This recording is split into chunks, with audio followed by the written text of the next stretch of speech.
Assalamu alaikum and welcome to Reflect, diving a little deeper.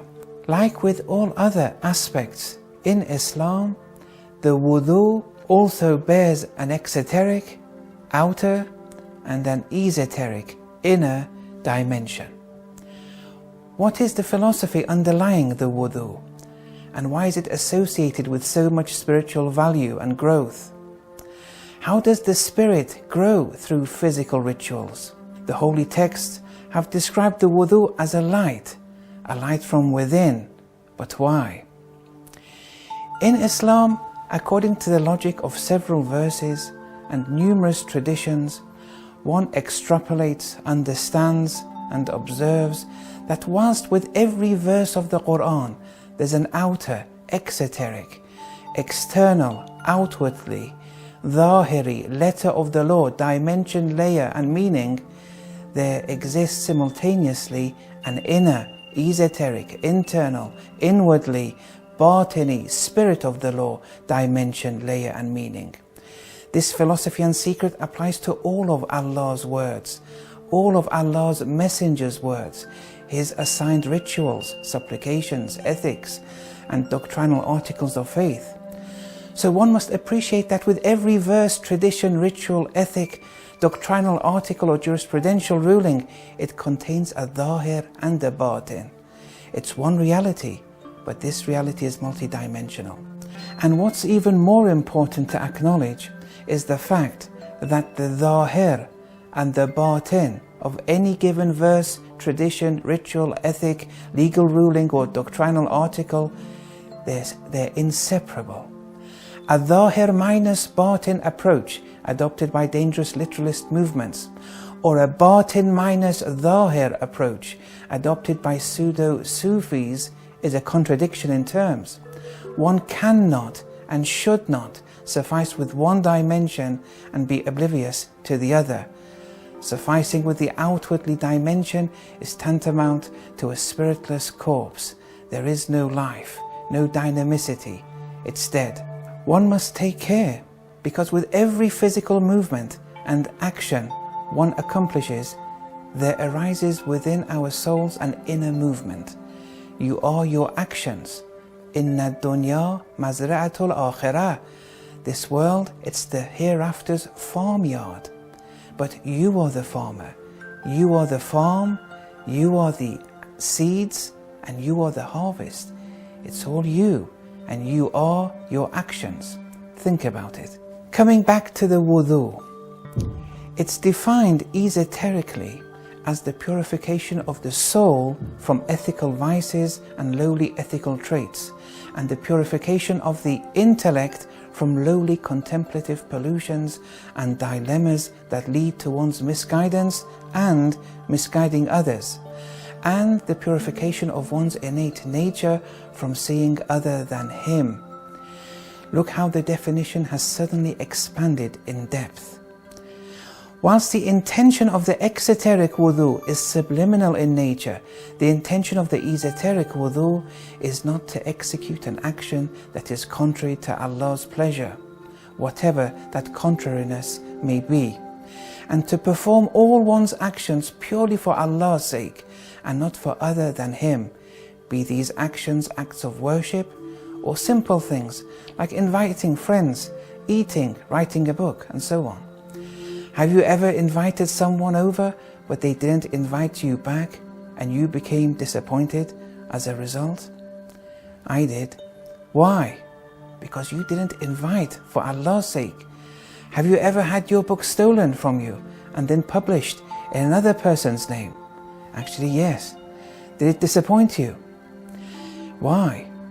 And have you ever eaten for the sake of eating? No comment.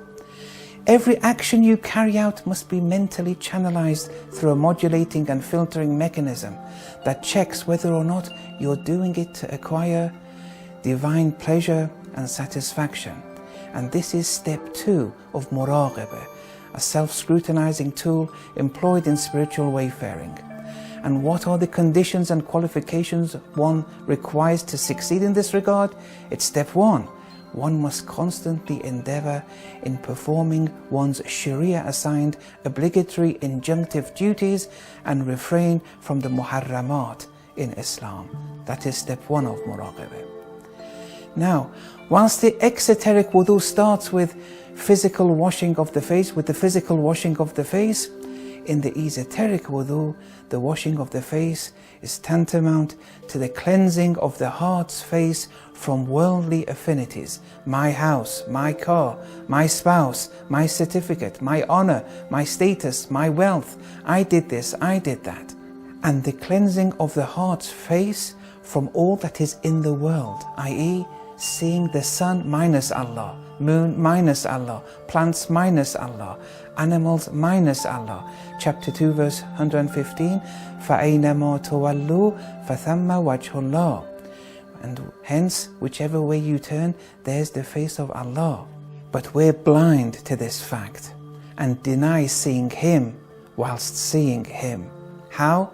Imagine a clothes shop. Someone sees a hat, another sees a pair of gloves, another sees a pair of trousers, another sees a shirt. But the Sufi sees none of these. He or she sees nothing but thread.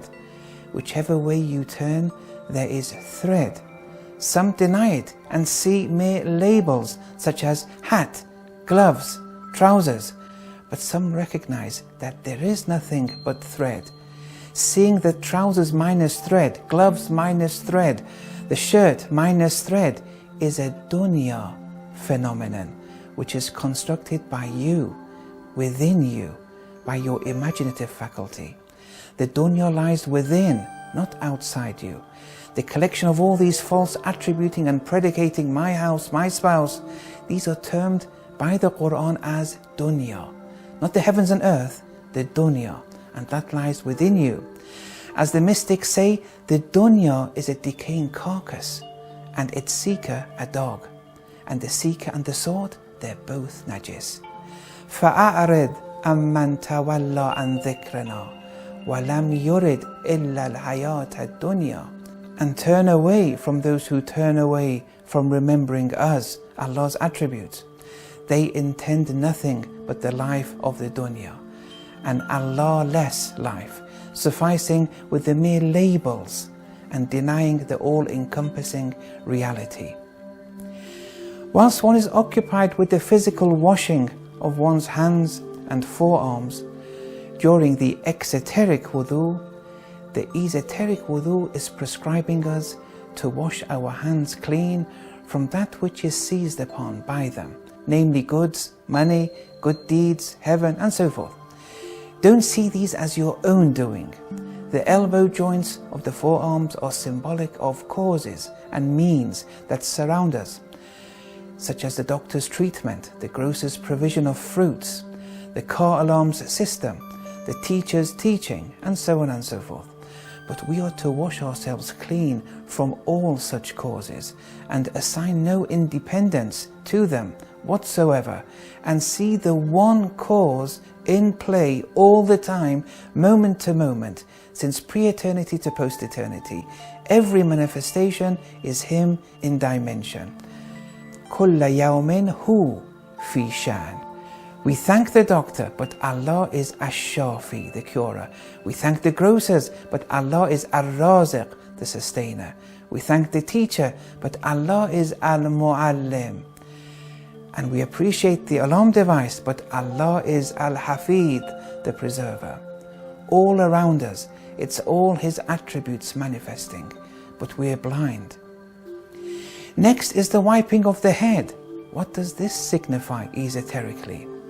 Here we're wiping the esoteric, real, haqiqi head, which is the intellect or soul, wiping over them, checking through them, to see whether or not there still remains, after the preceding stage, any remnants of worldly affinities and love of the dunya.